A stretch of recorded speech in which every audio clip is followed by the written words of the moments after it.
오늘은 하나님 앞에서 우리에게 주신 이 팔복에 대한 두 번째 명제인 애통하는 자는 복이 있나니 그들이 위로를 받을 것이며 라고 하는 이 말씀을 가지고 한번 좀 생각을 해보려고 합니다. 많은 사람들이 지금도 아마 마찬가지일 것입니다만 아주 이원론적인 분명한 도식을 하나 갖고 삽니다. 그게 바로 뭐냐면 슬픔은 나쁜 것이고 기쁨은 좋은 것이다 라고 하는 이렇게 도식이 우리 가운데 은연중에 있습니다. 그래서 슬픔이 왜 좋은 겁니까? 슬픔은 가급적이면 없으면 좋겠고 늘 우리는 웃음과 기쁨만이 있어야 되지 않겠는가 라고 생각할 수 있습니다. 이것이 어쩌면 선입견인데요, 진짜 과연 그럴까요? 우리의 삶에 슬픔은 전혀 없고 아주 웃음만 넘쳐나는 그런 일들만 있다면 진짜 행복한 것일까요? 어떻게 생각하십니까? 그래서인지 이 시대는 쾌락과 웃음을 너무나도 이렇게 집중하며 그것만을 추구하는 시대가 돼버린 것이 아닌가 생각이 듭니다. 우리의 삶의 곳곳을 한번 보세요. 웃음을 얻기 위하여 많은 노력들을 합니다. 심지어는 사람들을 어떻게 웃길 수 있을 것인가를 가르쳐주는 세미나도 있습니다.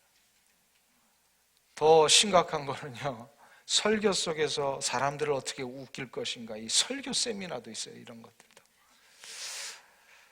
책방을 가보아도 사람들의 마음을 유쾌하게 하고 기분 좋게 하는 류의 책들은 잘 팔리고 있고요, 웃음과 유머를 구사하는 강연과 방송들에는 많은 사람들이 몰리고 있습니다. 근데 이때 우리가 한 가지를 좀 생각해 봐야 합니다. 웃음이 나쁜 것이 아니고 즐거움이 잘못됐다는 것이 아닙니다. 그러나 한 가지 생각해야 돼요. 웃음만 있고 즐거움만이 있다면, 그래서 아픔과 슬픔이 전혀 없다면 우리 인생은 어떻게 될까요? 슬픔이 없고 아픔이 전혀 없이 계속해서 우리에게는 웃을 일만 있고 유쾌한 일만 있다면 그 인생은 어떻게 될까요? 지금 자신의 삶에 주어진 것이 얼마나 복되고 즐거운 것인지를 다 잊어버리게 됩니다. 그것은 결코 행복이라고 할 수 없습니다. 이 자리에 앉아 계셔서 제가 좀 말씀드리기가 좀 이렇게 어색하지만 그래도 말씀을 드려야 될 것 같아요. 우리 교회 집사님 가정이신데요, 사랑하는 딸이 출산을 했어요. 출산하기 전부터 검사를 했는데 아기의 이 심장에 이렇게 구멍이 뚫려가지고 이걸 어떻게 해야 되나 고민하다가 이제 순산을 하고 이 아기가 여러 가지 의사들의 의논 속에 이제 수술을 그저께 잘 마쳤습니다. 그래서 성공적으로 해서 이제 아기가 이제 정상적으로 이렇게 이제 자랄 수 있는 이런 상황이 됐습니다. 어저께 잠깐 병원에 들려서 말씀을 나누는데 그의 고백을 하시더라고. 이렇게 자연히 순산을 하고 아기들이 건강하게 태어나는 거, 이걸 너무 당연하게 생각을 하셨다는 거예요. 당연하게 생각을 했대요. 다 무조건 이렇게 순산할 수 있고 아기가 태어나면 그냥 다 정상적으로 살아서 자라갈 수 있다라고 생각을 했는데 정작 본인의 손주가 그런 어렵고 힘든 모든 수술의 과정을 거치면서 지금도 병원 ICU에 있어요. 많은 아기가. 이걸 보면서 아기를 낳고 아기들이 건강해지는 이게 그냥 당연한 게 아니구나. 이게 얼마나 놀라운 감사의 조건인가. 이거를 이제 고백을 하시더라고요. 그렇구나. 그냥 너무 좋고 너무 그냥 당연하게 여기는 것들이 우리에게 막 펼쳐지면요, 우리는 그거를요 감사하게 여기지를 않습니다. 그래서 하나님께서 뭐라고 얘기를 하십니까? 전도서 7장 14절에서 형통한 날에는 즐거워하지만 곤고한 날에는 뭘 하라고요? 생각하라. 하나님이 일부러 이 두 가지 일을 우리에게 병행하게 만들어 주셨다라고 전도서에서 분명히 우리에게 말씀하고 계십니다. 왜냐하면 우리는 이렇게 너무 좋은 일들만 계속해서 일어나면요, 그게 진짜 감사한 것인지 몰라요. 그런 의미에서 웃음만 있다면 그건 행복하지 않습니다. 우리에게는 때때로 슬픔이 있어야, 때때로 어려움이 있어야 내게 주어진 것들이 얼마나 좋은 것인지를 알게 되더라는 것입니다. 만일에 이것이 계속해서 좋은 것만 있다면 그 사람은 무료해질 것입니다. 어쩌면 나중에는 타락할지도 모릅니다. 그 극단적인 예가 인류 역사의 대표적인 나라가 로마 제국 아닙니까?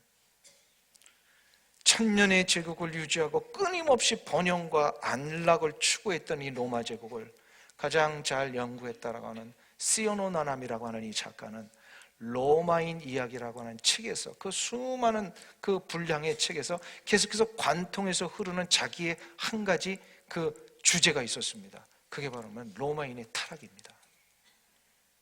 매일마다 반복되는 파티와 환락의 삶 속에서 로마의 귀족들은요, 더욱더 자극적인 것을 추구를 한 거예요. 아쉬울 게 없으니까, 부족함이 없으니까 더욱더 자극적인 거, 더 자극적인 거. 그래서 파티에 또 파티를 열고 끊임없는 일어났던 잔치를 만들어내고요. 그래가지고 그 구체적인 그 실례로 계속 잔치가 일어나니까 계속해서 이 파티를 하려고요. 그 엄청난 음식들을 먹고 또 먹으려니까 토해내서 또 먹고, 토하고 또 먹고. 이게 사람이 할 짓입니까? 굶어 죽어가는 수많은 변방의 백성들이 있는데 자기들은 배가 불러가지고 또 더 먹고 싶어서 이거를 토해내고 또 먹는다. 이게 로마인들의 모습이었다는 거예요. 원형 경기장 안에 수백의 사람들이 모여 앉아가지고요, 그 안에서 사람과 사람 사이에 칼을 들고 싸우게 만들고, 사람과 사자가 싸우게 만들어서 거기서 튀겨나오는 피비린내를 그냥 먹고 마시면서 여기에들 환락을 지키는 이런 로마 시대의 사람들. 어쩌면 이것이 21세기를 사는 우리의 모습에도 그대로 재현되고 있지 않습니까? 링 위에서 싸우는 두 사람의 싸움을 통하여 많은 관중들이 환호성을 지르는 이 모습을 보면서 이 로마 시대 원형 경기장의 모습하고 자꾸 오버랩이 되더라고요. 저는 보면서. 그런 의미에서 우리는 참된 행복과 진정한 부엌이 무엇인지를 한번 생각해 봐야 합니다. 참된 행복은 계속되는 쾌락이나 끊임없는 웃음에서 나오는 것이 아니더라는 것입니다. 오히려 눈물의 골짜기를 지날 때 내 인생이 얼마나 소중한 것인가를 비로소 깨닫기를 시작을 하고요, 고통과 아픔의 터널을 지나면서 내 인생이 진정으로 추구해야 할 방향과 가치와 의미가 무엇인지를 되새기게 됩니다. 그래서 전도서 기자는 전도서 7장 3절에서 이러한 말씀을 우리 가운데 던지고 있습니다. 슬픔이 웃음보다 나음은 얼굴에 근심함으로 마음이 좋게 됨이니라. 슬픔이 무엇보다 낫다고요? 웃음보다 낫다라고 분명히 전도서 7장 3절에서 고백을 합니다. 이게 그 솔로몬의 고백입니다. 솔로몬은요, 가장 많은 것을 누려봤던 사람입니다. 가장 완벽한 조건을 이 세상에서 누렸던 사람입니다. 근데 그가 했던 고백이 이거예요. 슬픔이 웃음보다 낫다. 얼굴에 근심이 있는 게 훨씬 더 낫다. 왜요? 마음이 좋게 되니까. 이 마음이 좋게 되더라라고 하는 것을 현대인의 성경은 이렇게 번역을 했어요. 새로운 것을 깨달을 수 있게 된다. 깨달음이 시작이 된다라는 거예요. 웃음으로는 도저히 깨달을 수 없었던 새로운 인생의 의미와 깊이와 넓이와 높이, 이런 것들을 우리가 깨달을 수 있게 되더라. 그래서 우리 그리스도인들에게는 슬픔은 그냥 슬픔이 아닙니다. 새로운 웃음과 기쁨과 하나님이 우리에게 주실 이 놀라운 평강을 얼마나 소중하게 여길 수 있는지, 이거를 깨닫게 해주시는 영혼의 샘물과 같은 것입니다. 우리 그리스도인들의 슬픔은, 인생의 슬픔과 눈물이 없이 웃음만 있다면 그 인생은 광대와 다를 바 없습니다. 유명한 복음주의 신학자 윌리엄 바클레이라고 하는 분이 계신데, 이분이 이 마태복음을 주석을 하면서 특별히 이 팔복을 주석을 하실 때에 유명한 아랍의 속담을 하나 우리 가운데 전해주고 있습니다. All sunshine makes a desert 라고 하는 그런 표현을 썼어요. 그러니까 햇빛만 내리 이렇게 쨍쨍 비추는 곳은 결국 뭐가 된다는 거예요? 사막이 된다는 것입니다. 햇빛만 있는 인생을 원한다면 그 인생은 사막으로 가야 합니다. 이 세상이 이렇게 푸르르고 아름다울 수 있는 이유는 햇빛과 함께 찾아오는, 어쩌면 때로는 우울할 수도 있고 어떨 때는 슬플 수도 있는 비가 있기 때문입니다. 그래서 우리 그리스도인들에게는 슬픔도 다 의미가 있는 거예요. 주님은 이 팔복을 우리 가운데 주시면서 두 번째 명제로 아주 역설적인 말씀을 하고 계십니다. 전혀 관계가 없어 보이는 두 개념을 이렇게 합치셨어요. 오늘 읽은 4절이 그겁니다. 애통하는 자는 복이 있나니. 애통이 어떻게 복이 있습니까, 여러분들? 한번 생각을 해보세요. 애통이 복이 있다라고 말씀을 하셔요. 여기서 애통이라고 하는 그 원래의 이 성경의 의미는 뭐냐면요, 극도의 고통 속에서 나오는 이 절규 같은 겁니다. 극도의 고통 속에서 나오는, 이게 막 탄식을 얘기를 합니다. 울음을 얘기를 하는 거예요. 어떤 학자들은 이거를 어떻게 비유를 했냐면, 가장 사랑하는 사람이 내 곁을 떠났을 때 그 죽음의 목전에서 목 놓아 울고 있는 모습이 바로 이 애통과 좀 비슷한 것이다, 이렇게 해석을 하는 사람도 있어요. 그만큼 이 애통은요, 그냥 슬픈 게 아니에요. 그냥 조금 어려운 상황 정도가 아닙니다. 인생의 가장 바닥에 내려가서 더 이상 어떤 것도 이제 기대할 수 없을 때 우리가 나오는 그런 그 애절한 고통의 소리, 이게 바로 애통하는 자의 모습이라는 겁니다. 그런데 주님께서 한번 생각해 보세요. 이런 게 어떻게 복이 될 수 있냐 이 말이에요. 근데 주님은 지금 이게 복이다라고 얘기를 하셨습니다. 그리고 그 다음에 뭘 얘기를 하세요? 그런 자에게는 어떤 것이 시작이 된다고요? 예, 위로를 받는다. 이게 과연 무슨 뜻이에요? 그건 바로 성도가 애통하는 순간이 하나님께서 개입하시는 그 시작이기 때문에 그렇습니다. 성도가 애통해야 하고 이 애통의 문제를 가지고 하나님 앞에 부르짖는 자들에게는 하나님이 그의 인생에 드디어 개입을 시작을 하시는데, 개입을 시작하시면 어떤 일이 일어난다고요? 위로가 시작이 됩니다. 이게 바로 우리의 인생의 애통과 아픔의 문제를 해결하는 유일한 방법입니다. 하나님이 우리를 위로하시면 어떤 일이 일어납니까? 이사야 61장 3절에서 절망과 탄식 가운데 있었던 그 이스라엘 백성들, 바벨론 포로의 그 후유증과 두려움 때문에 벌벌벌 떨면서 나라를 잃어버리니까 가족이 다 문제가 생기고, 나라를 잃으면요, 그 가족이 제대로 설 수가 없잖아요. 가족도 무너지는 겁니다. 가족이 무너지면 어떻게 해요? 인생이 무너지는 겁니다. 그러니까 모두가 다 절망 가운데, 탄식 가운데 있었을 때에 이 애통하는 자의 이 애통을 하나님이 들으시고요, 저들에게 개입을 하시는데, 개입하시는 거 어떤 위로가 있으시냐면요, 시온에서 슬퍼하는 사람들에게 제 대신에 화관을 씌워주시며 슬픔 대신에 기쁨의 기름을 발라주시며 괴로운 마음 대신에 찬송이 마음에 가득 차게 하시겠다. 할렐루야. 한번 생각해 보세요. 인생이 얼마나 힘들면요, 잿더미에 앉아있는 것 같은 그런 아픔입니까? 근데 잿더미에 앉아있는데 그 죄를 치워주시고 우리에게 꽃으로 장식된 관을 씌워주시겠다. 할렐루야. 내 마음에 슬픔이 가득했을 때에 이 애통하는 자들을 위로하시면 하나님께서 내 마음의 슬픔을 다 물러가게 하시고 기쁨으로 가득 차게 해주시겠다. 기쁨으로 내 모든 영과 육을 발라주시겠다. 이것이 되면요, 내 마음속에 막 찬송과 감사가 막 넘쳐나는 거예요. 근데 여기서 우리 한 가지 꼭 생각해야 될 게 있습니다. 어떤 아픔이나 애통이든지 다 하나님이 개입하시는 것은 아닙니다. 어떤 애통이나 아픔이든지 다 개입하시는 것이 아니라 하나님이 개입하시는 애통이 있습니다. 따로 있어요. 그러니까 이게 무슨 얘기냐면, 하나님 앞에 위로를 받는 애통이 있고 위로를 받지 못하는 애통이 있다는 것입니다. 그럼 어떻게 하는 것이 하나님의 위로를 받는 애통일까? 성경 전체에 나오는 아주 중요한 이것이 주제입니다. 한 가지 주제입니다. 그게 바로 뭐냐면, 한번 따라하겠습니다. 애통의 문제를 하나님께로 가져가야 한다. 애통의 문제를 하나님께로 가져가는 자는 위로를 받지만 이거를 다른 방법으로 해결해 보려고 하는 자에게는 하나님의 위로가 시작되지 않는다는 겁니다.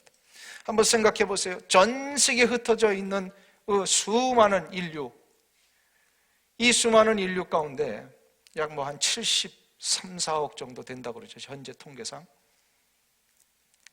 이 70억이 넘는 수많은 인류 가운데요,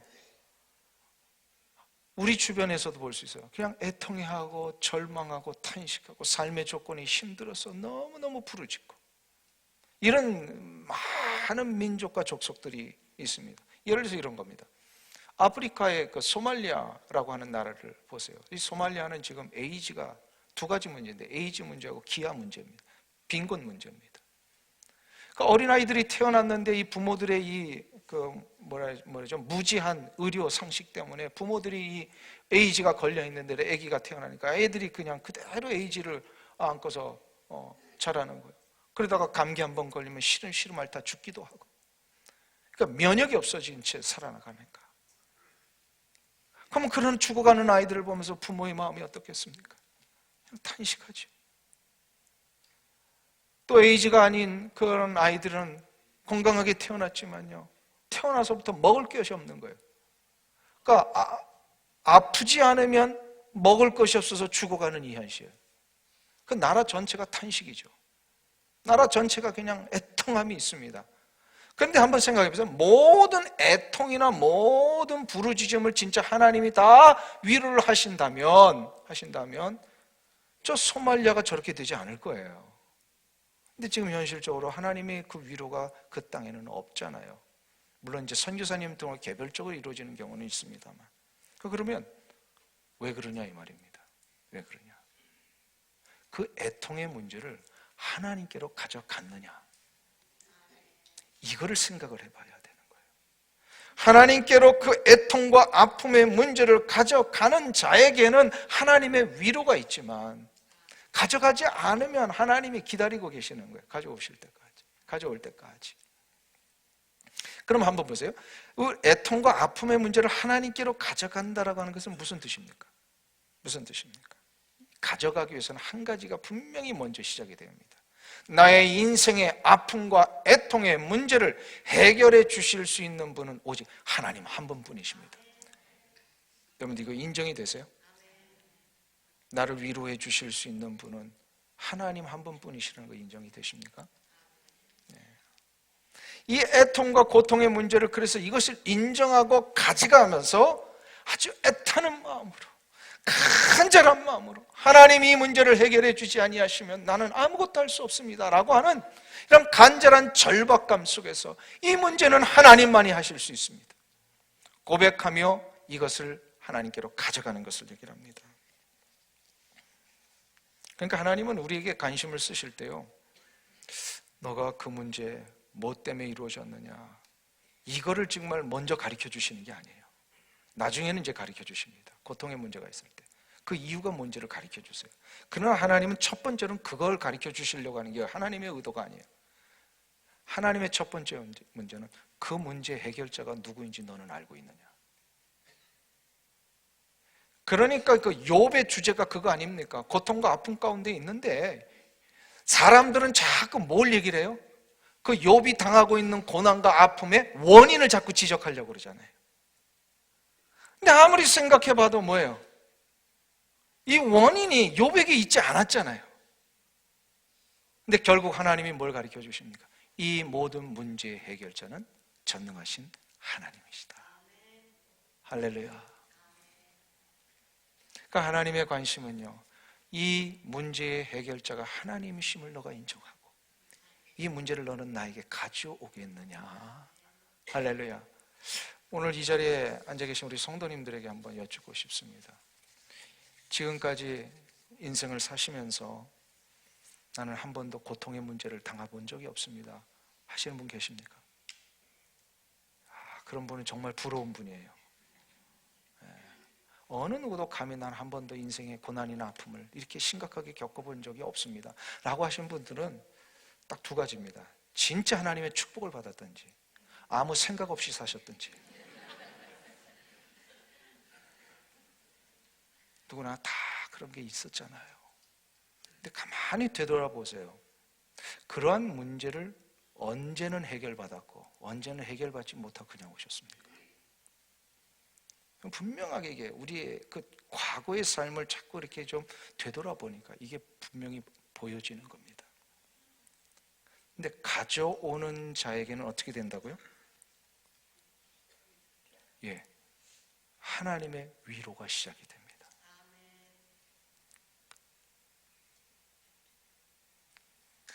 한 2년 전으로 생각이 됩니다. 2년, 3년 전 됐네요. 터키 남부에 위치한 안디옥이라고 하는 도시가 있습니다. 그 안디옥은 바로 그 밑에 있는 나라 시리아와의 국경지대에 있습니다. 이 안디옥이라는 지역은 도시는 예수님 시대에도 안디옥이었는데요. 지금도 안디옥이라고 하는 이름으로 도시가 구성되어 있는 아주 오래된 도시입니다. 터키 사람들은 그 안디옥을 안티키아라고 부릅니다. 거기서 지금 유일하게 선교를 하고 계시는 이 장성호 선교사님이라고 우리 교회 한 3년 전에 오셨어요. 이분이 오셔가지고 이제 특별 새벽기도 신년 특별 새벽기도 때 이제 말씀도 전하시고 그러셨는데 이분을 이제 보고 나서 그 다음 해인가 이제 터키를 한번 가게 됐습니다. 갔는데 이 교회가 아주 특이한 게 뭐냐면요, 유일하게 이 터키에서 나라의 허락을 받아가지고 교회라고 하는 이름으로 건물을 세우고 교회를 이루어 갈 수 있는 유일한 교회였어요. 그 안티키아 기독교 교회라고 하는 이름으로 세워졌는데 이제 한국의 한 교회가 헌금을 해가지고요 아주 멋진 3층 건물을 구입을 했고 거기에 밤마다 빨간 네온 사인으로 되어 있는 십자가를 딱 걸어놨습니다. 그러니까 굉장히 독특한 교회입니다. 터키는 공식적으로 종교의 자유가 있습니다. 그런데 그 모든 주민등록증 같은 데다가 자기들의 종교를 쓰게 돼 있어요. 그래서 이슬람이냐 아니면 기독교냐. 근데 그걸 보면서 차별을 합니다. 그러니까 기독교인들이 살아가는 게 굉장히 어려운 거예요. 그런 상황에서 시리아의 사태가 났잖아요. 시리아의 그 내전 때문에 갑자기 그 국경지대를 통하여서 시리아에 있는 난민들이 막 이 터키 땅으로 몰려오기를 시작을 했는데 전체적으로 터키에 있는 시리아 난민이 약 350만 명이 된답니다. 그 중에서 이제 일부가 이 기독교 교회로 온 거예요. 선교사님이 넘어왔는데 밤중에 보니까 유물이 빨간 십자가가 네온 사인이 있는데 그게 뭔지도 모르고 사람들이 들어왔던 거예요. 그래서 그 사람들을 이렇게 이제 훈련하시면서 시리아 이제 성도들이 좀 있었습니다. 그 교회를 가봤더니 아주 중요한 사역자 두 사람이 있었어요. 한 여자 사역자가 있고 남자 사역자가 한 분 있었습니다. 이 여자 사역자는 선교사님이 보는데 마권사님 그러더라고요. 아니 도대체 어떻게 권사님이 한국 이름으로 마권사님이 되냐 했더니 이름이 마리아래요. 그래가지고 자기들로는 그냥 마권사님 이렇게 부르신다. 아주 열심히 교회를 섬기시는 너무 헌신하고 봉사하고. 근데 남자 사역자 한 분이 소개를 하시는데 가보니까 이분의 전력이 만만치 않아요. 시리아 그 나라에서 시리아 말하자면은 그 이슬람 그 극단주의자들과 대항해서 저들과 싸웠던 정부군 출신의 저격수였습니다. 우리 교회 와서 그분 한번 소개한 적이 있어요. 이 저격수 출신이니까요 사람을 많이 죽였어요. 그냥 딱 보면 죽이고. 근데 이분을 그 선교사님이 딱 봤을 때 맨 처음에는요 굉장히 눈매가 무섭고요, 이렇게 불안해하고 두려움에 차 있고요. 이제 그런 어떤 인상을 받아듭니다. 이런 분이 이제 와가지고 거기서 예수님을 만나고 교회의 일원이 되고 지금은 그런 시리아 난민들을 위해서 헌신하겠다고 사역자가 됐습니다. 그래서 그 터키에 가서 그분을 제가 딱 봤는데 저는 도저히 이분을 옛날에 저격수라고는 생각할 수 없을 정도로 굉장히 온화한 얼굴을 갖고 계신 거예요. 도대체 이게 어떻게 된 거냐? 어떻게 이렇게 바뀔 수 있느냐? 얘기를 합니다. 그분이 잠깐 대화하는데 그분이 얘기를 하는 거예요. 영어도 잘해요. 어느 날 갑자기 시리아를 넘어왔는데 빨간 무슨 이상한 등이 하나 있더래요. 근데 그게 교회인지도 모르고 온 거예요. 이분은 들어가서 거기서 따뜻하게 맞아주시는 선교사님과 대화를 하다가 거기서 교회라는 걸 알게 됐고, 교회에서 이상하게 알 수 없는 자신을 터칭하시는, 지금으로 하면 성령의 역사죠. 그 역사를 경험을 하고 조금씩 하나님 앞에 나가면서 그 시리아에서 저격수로 활동하며 수많은 사람을 죽였을 때 그 두려움과 그런 어떤 그 살기 등등했던 그런 아주 자신의 마음의 모든 문제들이요, 이거는 내가 해결할 수 있는 게 아니구나, 이걸 하나님 앞에 맡기며 나아가는 순간부터 그에게 어떤 일이 나면 평안이 시작이 돼요. 평안이. 그렇구나. 애통의 문제, 슬픔의 문제, 나의 인생의 무거운 짐, 어느 누구에게서도 이 문제를 의논해봤자 해결돼도 되지 않았던 그 어렵고 힘든 일들, 이런 것들을 해결하실 수 있는 유일한 분은 우리 하나님 한 분뿐이시구나. 이것이 인정이 되는 자는 가지고 나갈 수가 있습니다. 베드로와 가룟 유다의 차이가 무엇입니까? 예수님의 십자가 앞에서 가룟 유다와 베드로는 똑같은 죄를 저질렀어요. 그렇죠? 가룟 유다는 돈에 대한 욕심 때문에 예수님을 은30에 팔아버렸습니다. 베드로는 자기의 목숨을 보존하고자 하는 이 두려움 때문에 예수님을 부인하고 나중에 저주했습니다. 똑같은 죄입니다. 근데 이 둘이 달라진 게 뭐예요? 가룟 유다는 나중에 깨닫고 은산십을 자기한테 줬던 대제사장과 종교 지도자들 갖다 던져주면서 이 문제 나 무효하려고 했잖아요. 근데 그게 돼요, 안 돼요? 안 됩니다. 결국 애통과 절망과 탄식의 문제가 해결받지 못합니다. 결국 그는 자결을 합니다. 그럼 베드로는 어떻게 하죠? 자신의 잘못과 아픔 때문에 통곡하고, 전승에 의하면은요, 닭만 울면 어떻게 했다? 경기했다 그러잖아요. 그만큼 자신의 잘못에 대하여서 그렇게 애통해하면서 부르짖었던 이 베드로, 결국 그 문제를 어떻게 합니까? 예수님의 부활승천 후에 갈릴리 해변에 찾아오신 예수님께 이 모든 것을 어떻게 하죠? 맡깁니다. 내가 주님을 사랑하는 줄 주께서 아시나이다. 그때 예수님이 요한의 아들 시몬아, 바요나 시몬아, 이제 내 양을 먹이라 말씀하십니다. 자신의 인생의 아픔과 고통과 잘못까지도 이거를 하나님께로 가져가면 위로가 시작이 됩니다. 근데 가져가지 못하면 해결을 못 받아요. 다윗과 사울 왕의 차이가 뭐죠? 사울은 무슨 고뇌가 있었어요? 하나님의 은혜로 왕을 세워줬는데 이 왕권 유지하는데 인간적으로 너무너무 여기에 벌벌 떨면서 살았던 사람이에요. 하나님이 허락하셨으면 그 자리에 누가 지켜주시는 거예요? 하나님이 지켜주시잖아요. 아멘? 이민을 누가 오게 하셨어요? 여러분들, 이민을 누가 오게 하셨어요?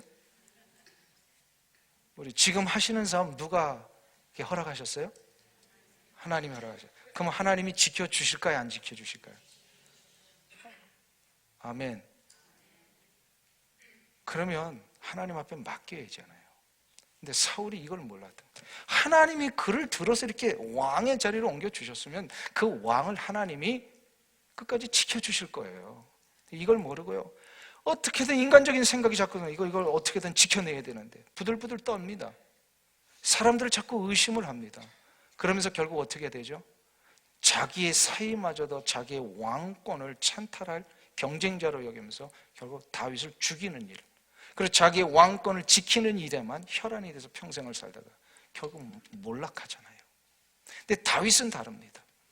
다윗도 한평생 이 두려움과 아픔과 애통함이 있었던 사람이 왕으로 기름받고 7년 동안 도망자의 삶을 살면서 자기의 그 장인이 자기를 죽이는 이것 때문에 수많은 살수들을 보내가지고 자기를 죽이려고 하는 이 위협 앞에 잠도 못 잤던 사람이에요. 동굴과 수풀에 숨어 다니면서 이슬을 맞아가면서 제대로 밤에 따뜻하게 잠 한 번 못 잡았던 사람이 다윗이에요. 그럼 왕이 돼서는 편안하게 살았냐? 아니에요.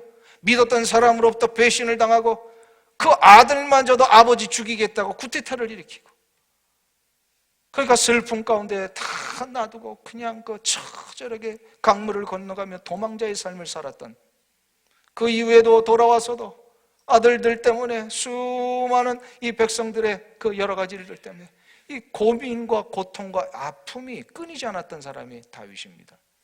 근데 다윗이 다른 점이 하나가 있어요. 그게 뭐냐면, 그러한 아픔과 애통과 고민들을 자기는 해결할 수 없으니 이거를 하나님 해결해 주세요, 맡기는 믿음이 있었습니다. 그가 얼마나 그 삶 속에서 아픔이 있었습니까? 그래서 그가 더 이상 자신의 힘으로 상황을 헤어나올 수 없으니까 하나님, 내 힘으로 알 수 없습니다. 그러면서 그가 부르짖었던 그 부르짖음 중에 하나가 시편 55편이에요. 그 16절과 17절에 보면 이렇게 얘기를 합니다. 나는 하나님께 부르짖으리니 여호와께서 나를 구원하시리로다. 믿으십니까? 저녁과 아침과 정오에 내가 근심하여 탄식하리니. 뭐예요? 아침에도 탄식하고 오후에도 탄식하고 밤중에도 탄식하는 일이 막 넘쳐나는 거예요. 믿었던 사람으로부터 배신당하니까 그가 얼마나 이런 탄식이 심했으면요, 내 마음이 내 속에서 심히 아파하며 사망의 위험이 내게 미쳤도다. 그러니까 죽음의 이 위협이 막 자기를 막 이렇게 몰아오고 있는 거예요. 두려움과 떨림이 내게 이르고 황량함이 나를 덮었도다. 이런 경험이 있으세요? 사방팔방을 돌아보아도 어느 누구 하나 도와줄 자 없고요, 내가 가고자 하는 이 길에 그냥 오해와 비난과 그냥 모욕적인 말만 자꾸 듣고 이러다 보면요, 참 이 낙심이 되고요, 힘이 안 납니다. 전에 같으면은 불과 몇 년 전만 해도 내가 그래도 한번 힘이 있어서 뭔가를 다시 해보려고 했는데, 이제는 점점 육체적으로 힘도 빠져가고 자신이 없고, 이럴 때마다 이것이 뭐 다윗의 상황과 우리가 상황이 뭐 다르지 않죠. 이럴 때마다 우리가 가져야 될 그 자세가 하나 있다는 거예요. 뭐라고요? 뭐라고요? 이 문제를 해결하실 수 있는 분은 누구뿐이시라고요? 이걸 인정하십니까? 믿으십니까? 결국 저녁과 아침과 정오에 내가 근심하여 탄식하리니 여호와께서 내 소리를 들으시리로다. 이 문제를 해결하실 분은 하나님 한 분뿐이시기에 내가 이 문제를 하나님 앞으로 올립니다. 주여, 내 소리를 들어 주옵소서. 그럼 어떤 일이 일어난다고요? 주께서 들으시고 하늘의 문을 여시고 나를 먼저 위로하십니다. 그리고 위로하실 뿐만 아니라 이것을 이기고 나아갈 수 있도록 힘을 주십니다. 이번에 그 커네티컷 하트포드에 집회를 하는데 아주 참 이렇게 너무나도 듣기 힘들었던 한 가지 어려운 이야기를 들었습니다. 거기서 그 뉴욕까지 얼마 멀지 않아요. 그래서인지 그 뉴욕과 뉴저지에 있는 많은 사람들과 친인척으로 많이 이렇게 연결되어 계시더라고요. 근데 한 가정이 그 911 때에 자기가 아는 친인척 중에 젊은 조카가 였는데 911 때 월드 트레이드 센터에서 그날 거기에 이제 근무하는 사람인데 아침에 아주 젊은 신혼부부입니다. 여보 다녀올게 하고서 인사하고 나가서 월드 트레이드 센터에서 근무하자마자 그 비행기가 건물을 들이받았죠. 그냥 순식간에 무너진 거예요. 이런 일들이 이 동부에는 그 아주 친인척 가운데 그런 일들이 많이 있으셨나 보더라고요. 그 이야기를 들으면서 그 가정과 그런 어떤 하루아침에 그냥 다녀올게 했던 남편이 죽어서 돌아오지도 못하고 시체를 찾지도 못하는 거예요. 이런 것들 앞에 그냥 너무 탄식하며 애통해하며 이런 일들을 막 듣는데 와, 너무 마음이 무겁더라고요. 이게 남의 일이 아니구나. 근데 이제 뭐 한인 사회는 이제 작으니까, 그런데 미국 사람들 그 동네도 보면 막 가정이 파탄이 되고 이 문제를 견딜 수가 없어가지고 뭐 어떨 때는 사람들이 폐인이 되기도 하고, 고통과 애통이 너무 심각하면요 무너지더라고요 그냥. 근데 뭐 그 케이스는 아닙니다만, 그 교회에 이제 제가 20년 전에 섬겼던 교회에서도 반주자를 했던 그 자매님이 아직도 반주를 하고 계세요. 그리고 남편은 주일을 하고 있었어요. 남편은 주일을 하고 아내는 반주를 하고. 그래서 잘 이제 그렇게 생활하셨던 분인데, 제가 그 커네티컷을 떠나온 이후에 한 몇 년 지났을 때에 그 남편이 여보 운동하고 올게 하면서 그 사람들 모임에 탁구 치러 갔답니다. 탁구를 치는데 너무 숨이 가빠가지고 이렇게 앉았다가 다시 일어나고 또 탁구 치고, 근데 갑자기 쓰러진 거예요. 쓰러져가지고 못 일어났어요. 심장마비가 와서 그 자리에서 돌아가셨어요. 그때 그 자매님의 아이들이 굉장히 어렸습니다. 뭐 초등학교 뭐 얼마 되지도 않는. 그 소식을 이제 전해 듣고, 어떻게 이런 일이 일어날 수가 있는가. 한번 보세요. 그 젊은 부부였는데 갑자기 남편이 떠나고.